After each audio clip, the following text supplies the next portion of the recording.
all of you. Good to see you. Leaky gut is really, I talk about gut health. I brought up leaky gut a few times in some of the previous workshops, but if you can understand this concept, you're going to know so much more than anyone else you know. You can tell other people all about leaky gut, but this is really the meat and potatoes behind why gut health is so important. And when you're thinking about leaky gut and gut health in general, before I get started and talking more about what it is, the main concept is that we really want the gut to have sound integrity. We don't want anything really in the digestive system other than electrolytes and water to be able to pass out of the digestive system and into the broader circulation. So we'll identify what leaky gut is. It's also called intestinal permeability. Understand what some of the causes and the symptoms of leaky gut are. Learn about what some of the health implications with leaky gut are, and they expand far beyond just the digestive system. And I'd like to clarify some questions on gluten as well. This slide appears in almost every one of my slide decks, and I think by the end of today's presentation, you'll have a deeper understanding of how gut health is truly responsible for overall health. So just to be frank, leaky gut is not a medical diagnosis. This is not something that's going to go on your problem list if you're a Kaiser patient, for example. And it does require advanced lab testing. Alessia Fasano is the physician who's most well known for his work around a protein called zonulin that I'll talk more about today. But it certainly does contribute to inflammation, autoimmune diseases, and all kinds of symptoms that we see if people have just based on that gut health issue. And the articles on intestinal permeability or leaky gut have skyrocketed. So in the 70s, no one was really talking about this. In the 90s, this is a per year number. In the 90s, there were dozens of papers coming out per year. 2010, we start to see the explosion begin, and in 2023, there were around a couple thousand articles published on intestinal permeability. And I actually think the whole model of the healthcare system will ultimately shift away from using those surface level labs and start using labs to see if people have leaky gut, for example, and I do think that will be consumer driven. So we want, this is the epithelial lining of the intestines, and so we want, see how it's like a seamless barrier in between each one of the cells. There's no gaps. And that prevents unwanted food particles and bacteria from coming out of the digestive system and getting out into the circulation.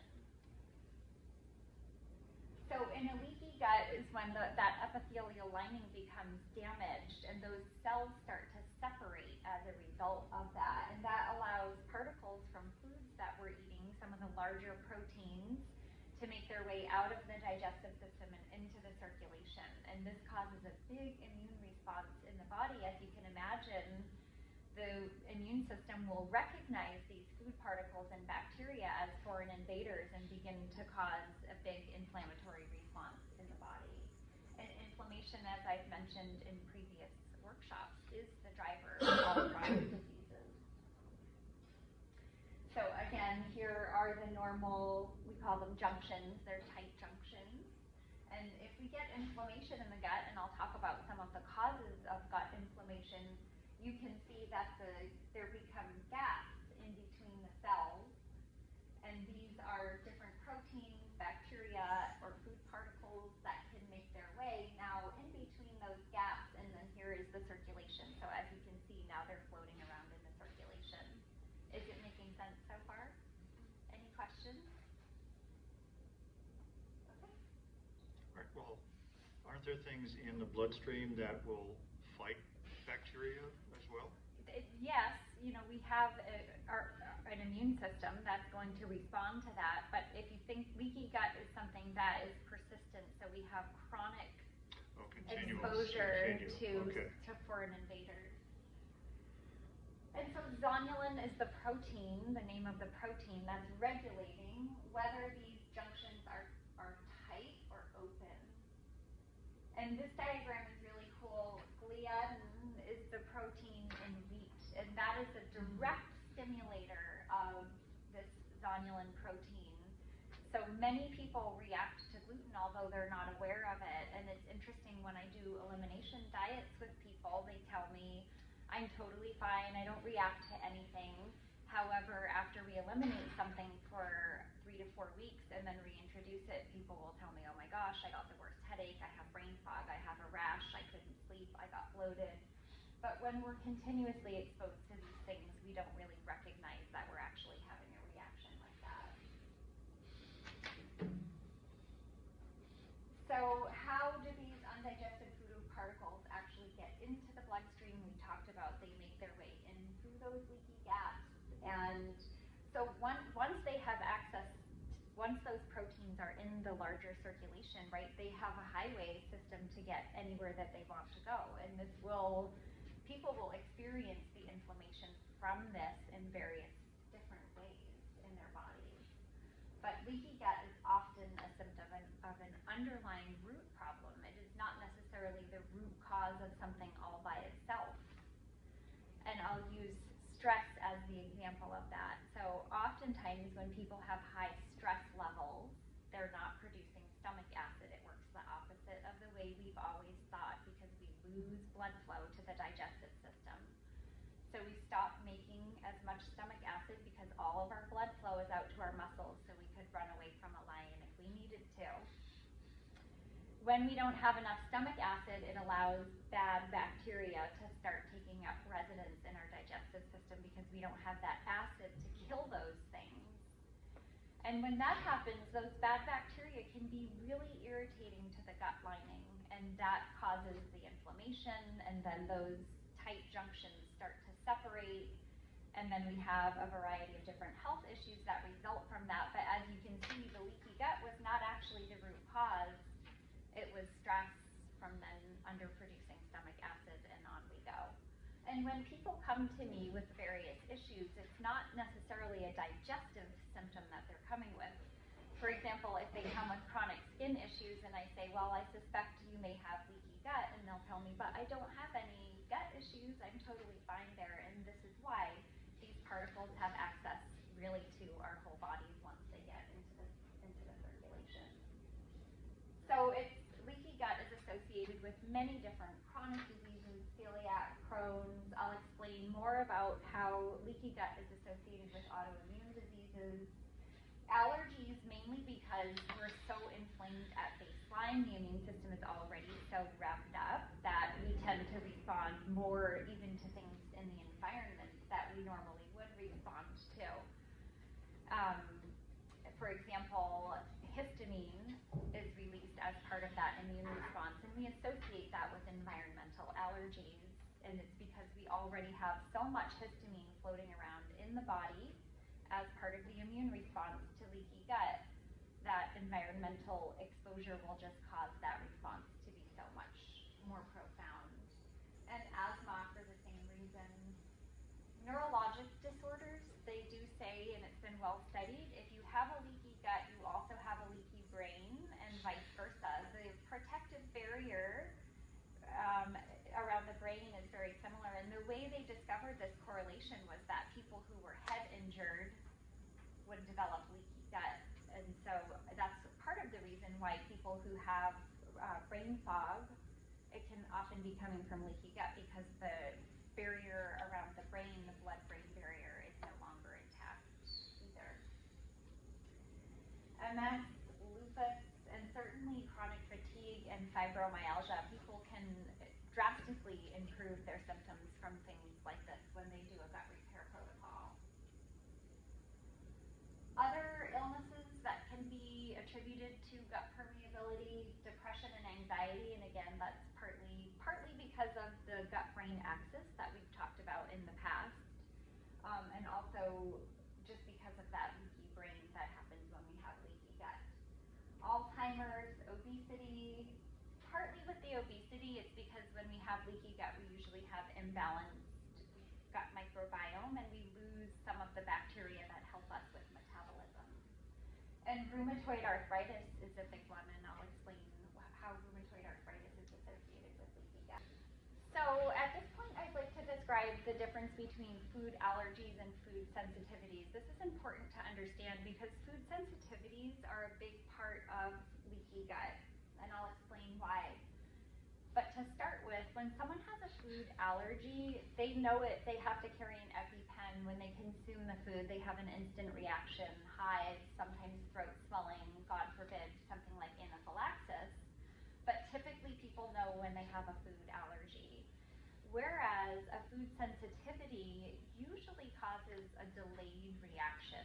So it can take up to 72 hours to experience the effects of a food sensitivity. So that makes it very confusing for people and very difficult to understand what is causing the issue. Even with detailed record keeping and things like that, a food journal, for example, people really still do struggle trying to understand what is the food that's actually causing the problem.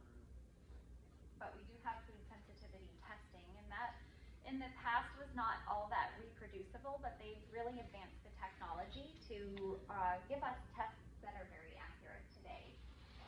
So what's going on here with food sensitivities? Often they start with leaky gut because people are ingesting food and that food is getting out into the bloodstream and the body is creating an immune response to that. So it tends to be that the things people eat more frequently, for example, a lot of people eat almonds every day as a snack, they love it and they stick with that thing, or they like eggs for breakfast, for example, and some of these higher allergen foods. Well, I had a question. Yes. Food sensitivity, is that something that gets developed or? Yes. Okay. Can. So as a baby then they can get allergies or not? So again, an allergy is a different. Right, but I mean. Yeah. But food sensitivities can actually develop because you overconsume a particular food, okay. for example, because you're giving your body that continuous exposure. It's going to start creating more antibodies to that particular food because it's seeing it over and over again get out into the bloodstream and creating antibodies to that, and that's going to cause a more profound reaction over time based on, whereas it's another reason to really eat the broadest diet possible because we don't want to continuously, especially if leaky gut is present, we don't want to continuously expose the rest of the body to that. And the number one complaints for people who do have food sensitivities like this are neurologic things, anxiety, depression, and mood changes. So I've talked about molecular mimicry before, but it's an important part of understanding how autoimmune diseases can be linked to leaky gut. So some of the proteins that make their way into the bloodstream look just like human tissue.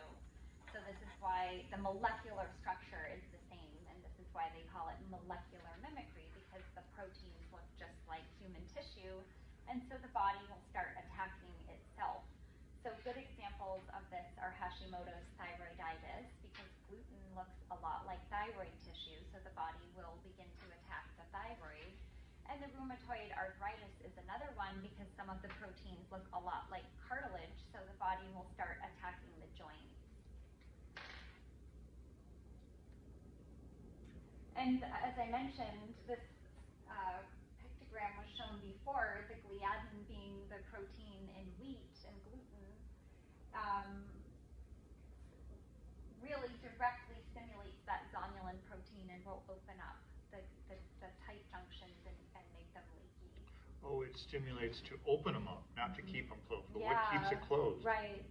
Under normal conditions, inherently, and actually it's part of the job of some of the bugs in the microbiome, Akkermansia being one of them, to create molecules that help produce mucus and keep that lining nice and tight. That's one of the jobs of the microbiome, is to help keep healthy epithelial tissue lining that digestive system. It's another reason why if we don't have enough of those bacteria, because we have some bad bacteria growing in their place. Remember, in the microbiome, all of the organisms are competing for space and nutrients. They want resources. There's not enough to go around for everyone.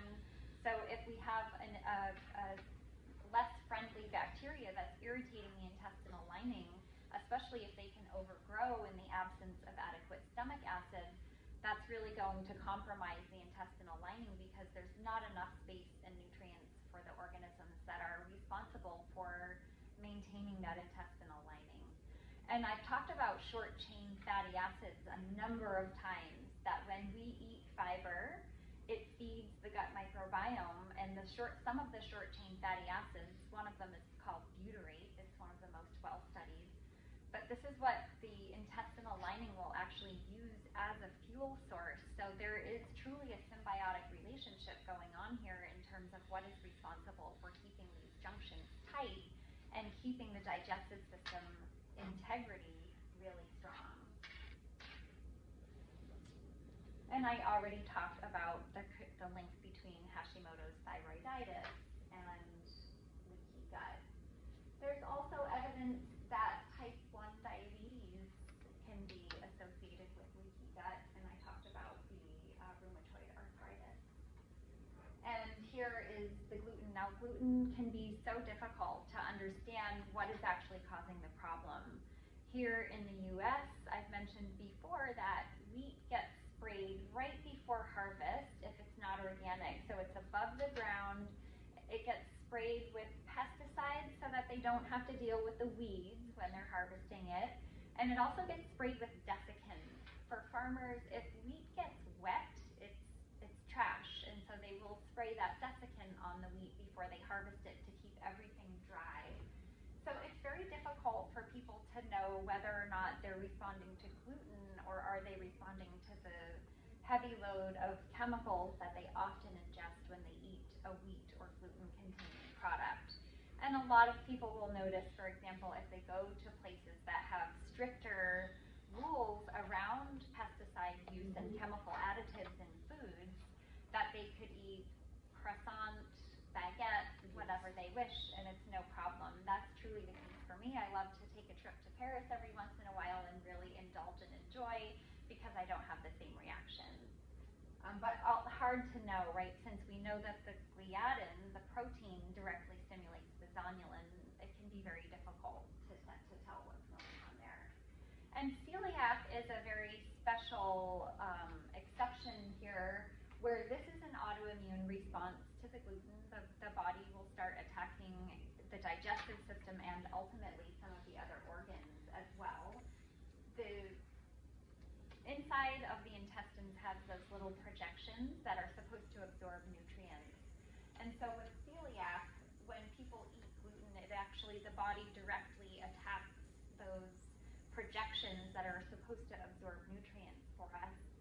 And it can cause, obviously, some very serious health issues because of that.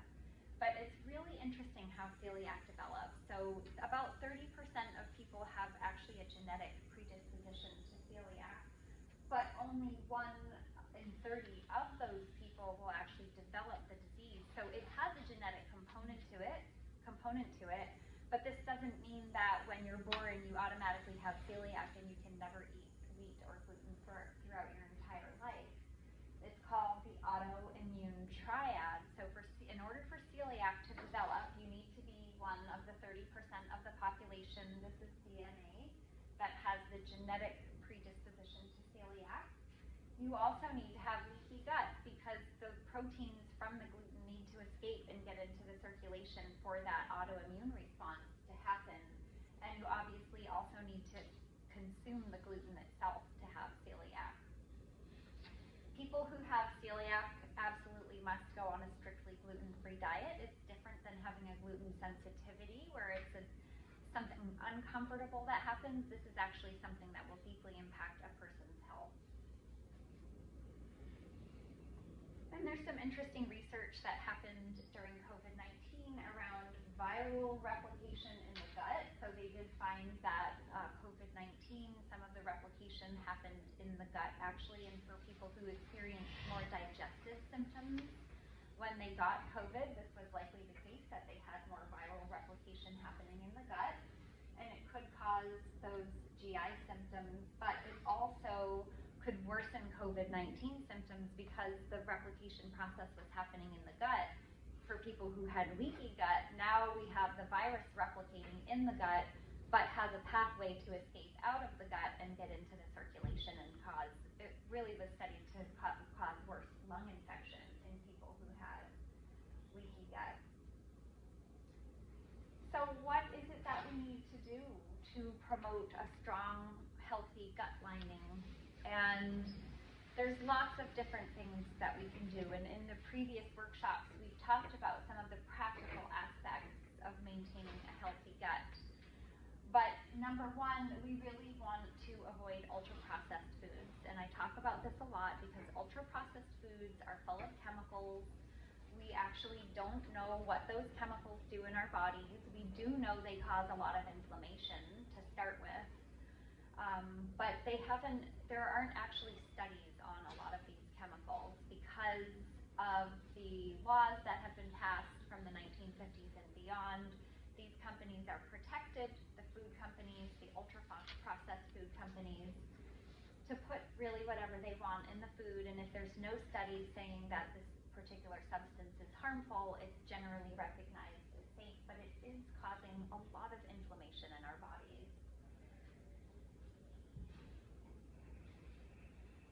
So what causes leaky gut? What are some of the reasons that this would happen to someone? I highlighted low stomach acid here because even in a person who's not under stress, for example, as we age, we produce less stomach acid.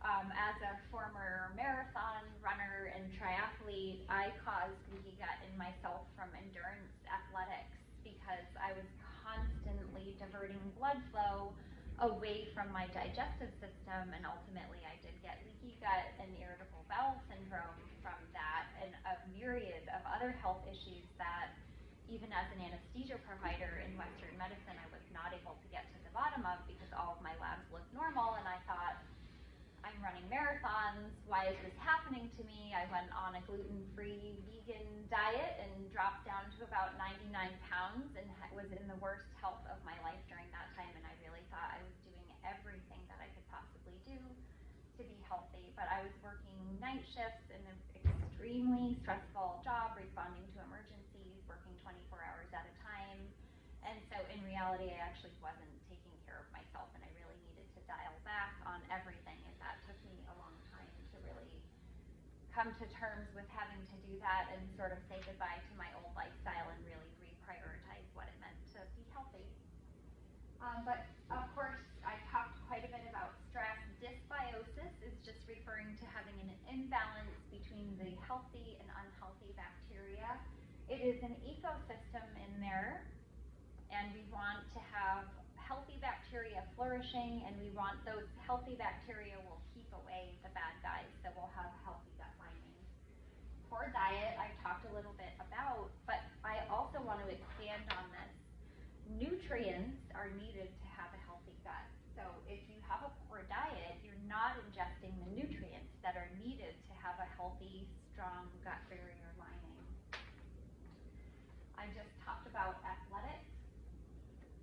Alcohol, and I always feel kind of badly having this conversation because people do enjoy alcohol. I totally understand that, especially around this time of year. But the research shows that alcohol is very hard on the intestinal lining, as well as the liver. And toxins in general, yes? Question, excess alcohol. Can you go on, like, is one glass of wine excess? So there's truly no safe amount, and there's more and more and more literature coming out, particularly about brain health associated with alcohol intake and breast health, especially for smaller women who, drink somewhat regularly. For optimal health and optimal gut health, I actually advise abstaining from alcohol as much as possible. If you do decide to drink, there are a few kind of ground rules that I like to let people know will help you kind of mitigate the effects of alcohol. Number one, eat a fiber-rich diet before you consume alcohol so that you can absorb it more slowly. You can choose clear alcohol instead of like a sugary beverage that's mixed with other things. Some of the drinks they prepare at bars, for example, actually have food dyes and things like that. You want to avoid that. drink wine, organic wine is much better because they do heavily douse wine with the grapes with pesticides. And the other thing is that they can add sugar and other additives to wine without putting that on the label. Drink water in between beverages. Like in general, they say 1 drink per hour for people, but for smaller women, it might be a smaller amount of alcohol than that for sure.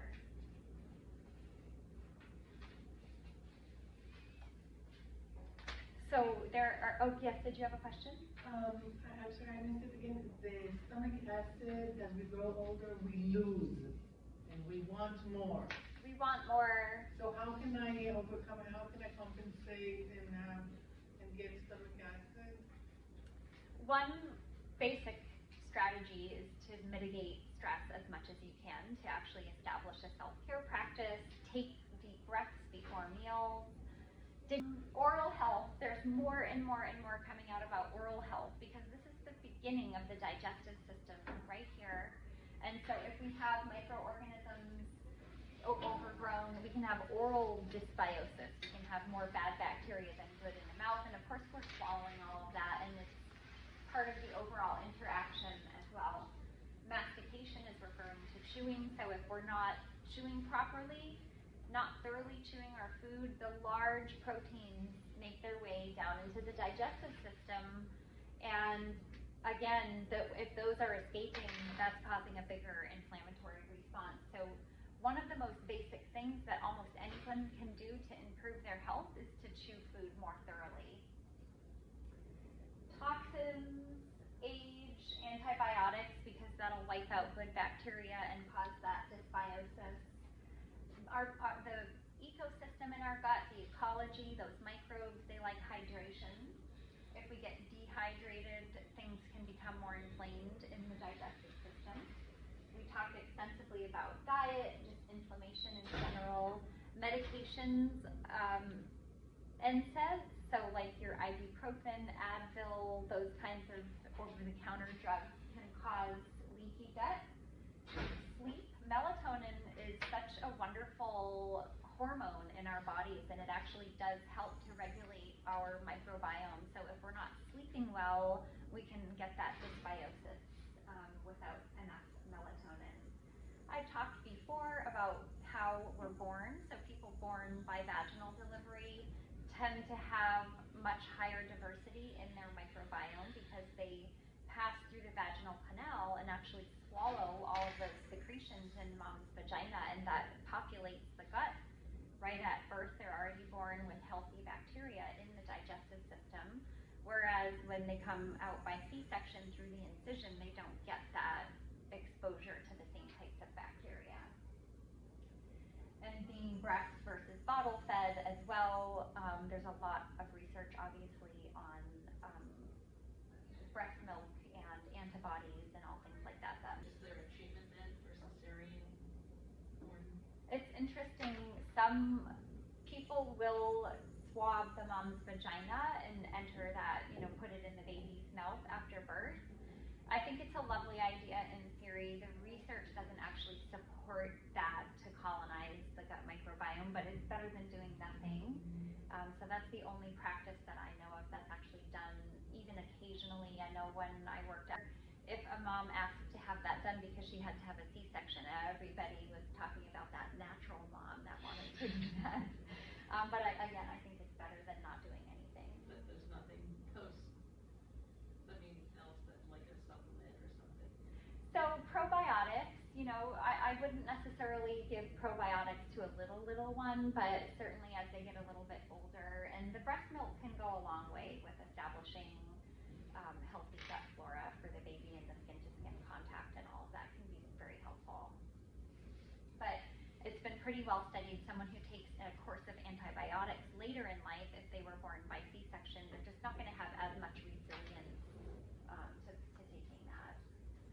So here's a little bit more about the gut-brain axis and the leaky gut, meaning leaky brain. And it is because we have this two-way, bi-directional communication happening between the gut and the brain all the time. They're talking to each other, they're regulating inflammation, and also playing a role in how tight those junctions are both in the digestive system and in the brain. Is it a chemical movement that goes between the brain and the gut? How do they All connect? kinds of things. So the microbiome, it's via the vagus nerve, which we talked about a little bit before. So that's our rest and digest nerve, and it's controlling the parasympathetic nervous system. So sympathetic is fight and flight, parasympathetic is rest and digest, and the two-way communication is happening along this vagus nerve. So we can help, we can facilitate the talk that's happening from the gut to the brain just by calming ourselves down through taking deep breaths, for example. That's automatically going to enhance the transmission that we want to happen from gut to brain. We want the brain and the gut talking. 80% of the communication is going from the gut to the brain and not the other way around. This is why a lot of researchers who study the microbiome and talk about this gut-brain axis will say that your gut microbiome is responsible for the way you think and feel because of this communication that's happening in both directions. Does that make sense? So even just that pause, like any time that you think about just slowing down to take deep breaths can be helpful. Sometimes, you know, we get really busy, and even for myself, I'm working, I'm running around after my kids, and I might realize for the first time in the day, like, oh, I haven't really paused to take a deep breath today. So it's something that you don't actually have to take a time out for. You can literally just get into your own body and take those deep breaths anytime you think about it, and that's going to activate the rest and digest system and help facilitate the two-way communication between the gut and the brain. Or a lot of people like the 4-7-8 breathing. So breathe in for 4, hold it for 7, and exhale for 8. That's been very well studied to slow things down. Gargling is a good one, humming or singing, and being in prayer or chanting. So I do, even with my kids, really take the time before we start to eat our meal to be grateful and take a few deep breaths, that helps us produce stomach acid so we can break down our nutrients as well.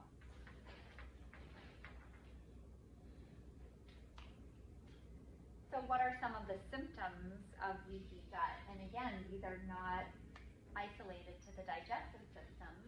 The headaches and migraines, brain fog, anxiety, depression, these food intolerances.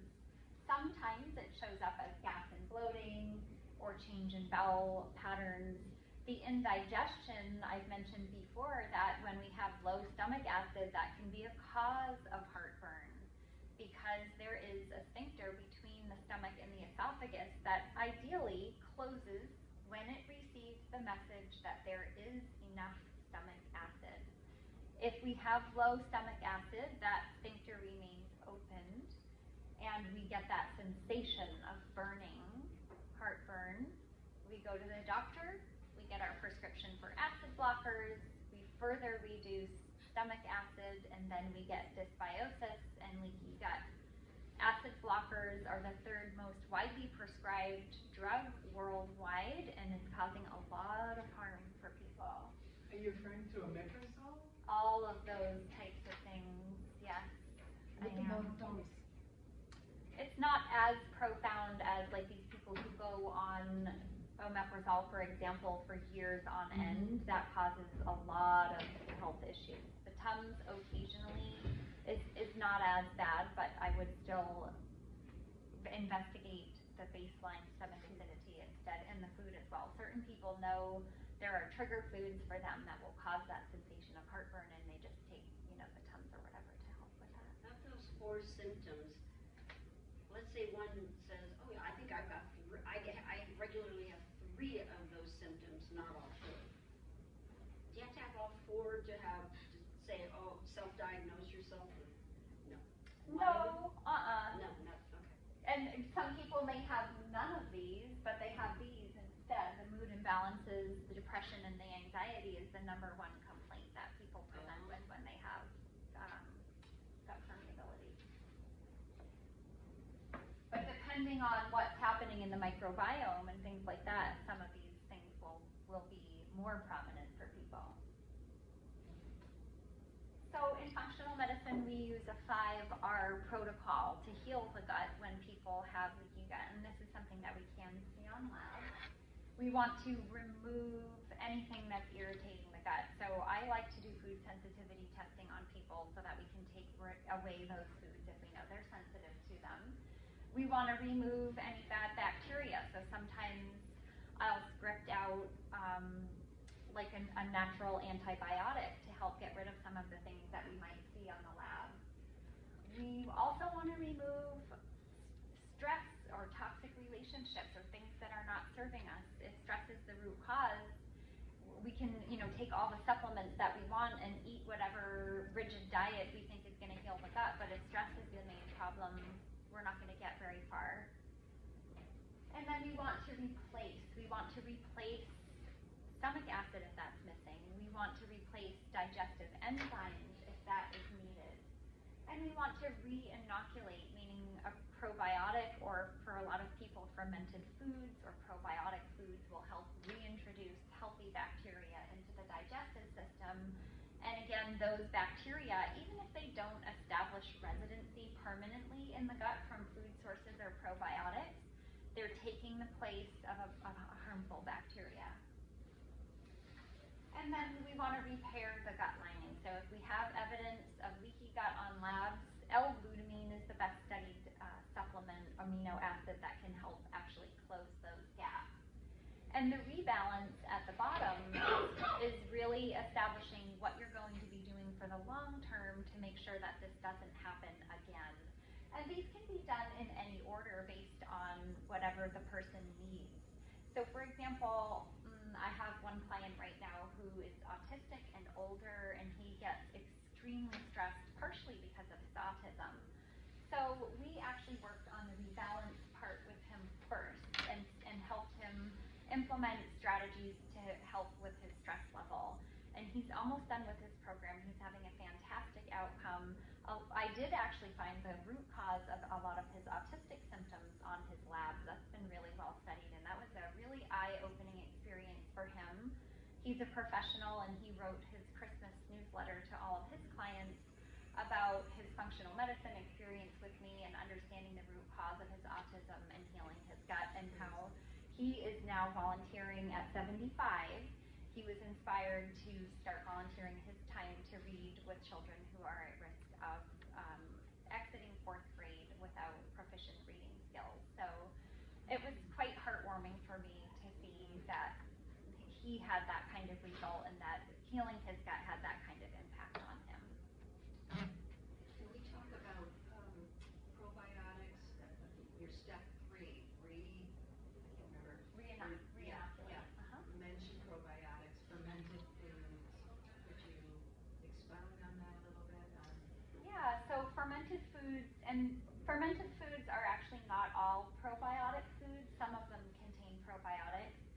The main thing about fermented foods is that the fermentation process alters the chemical composition of that food so that it actually does a lot of the digestive work for us. It makes nutrients more available and helps to break down foods more easily.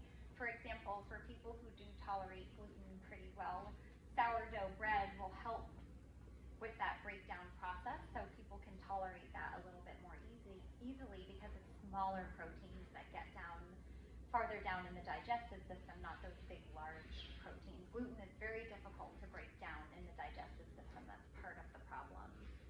And same with the probiotics.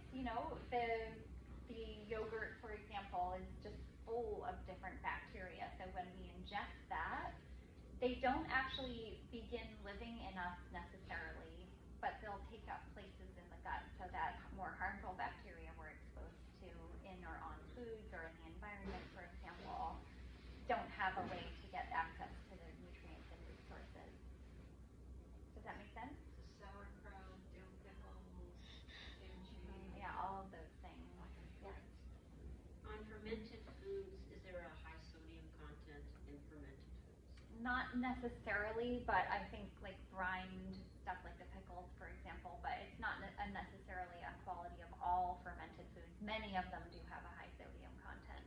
Or for high blood pressure, on my list of things to not have is fermented foods, pickles and all, and I love them. But that's like a no, and so I just like, okay. So a good probiotic, I recommend a good probiotic for everyone, just as a maintenance thing that's to take. And if you want a recommendation, I'm happy to provide one.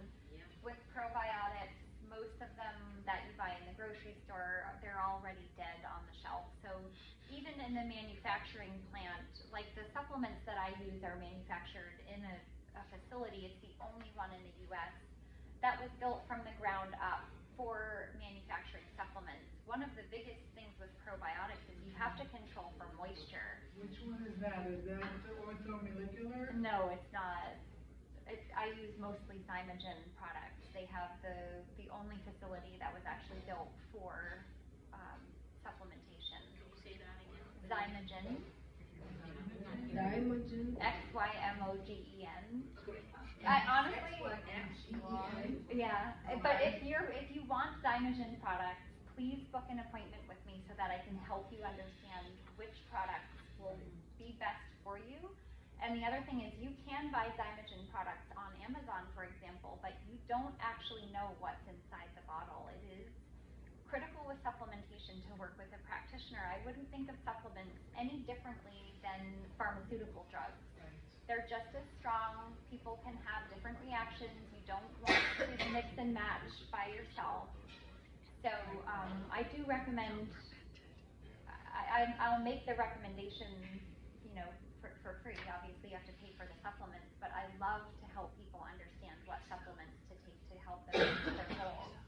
There's so many articles and different things like take this, take that, and people wind up with shelves full of garbage supplements that aren't really doing what they want. So you might as well spend your money wisely.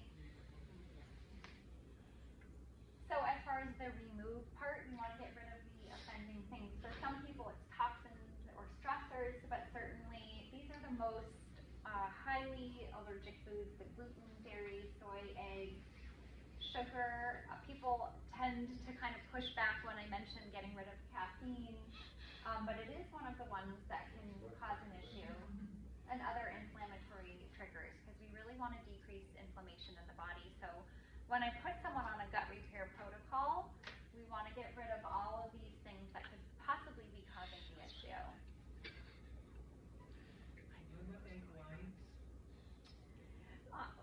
Quite honestly, because eggs do cause sensitivity for many, many people, when I do a full gut repair protocol for people, I do have them eliminate eggs completely. And then again, we want to replace nutrients, so we want to be eating a whole foods diet that is full of nutrients to give the gut what it needs for repair. We want to replace enzymes if that's needed, and replace stomach acid if that is needed. And as far as this re-inoculation part, a food-first approach is wonderful, but many people, they actually say to eat the probiotic and or fermented foods twice a day. Some people don't like them, some people can't have them, in which case we rely more heavily on probiotics, for example. And the lab testing can actually help identify what you're actually deficient in from a bacterial standpoint in the gut, and then you can intentionally replace what's missing to restore balance in a more precise way. And the repair part can take time for people. A lot of times when I work with clients, they anticipate a linear progression with symptoms.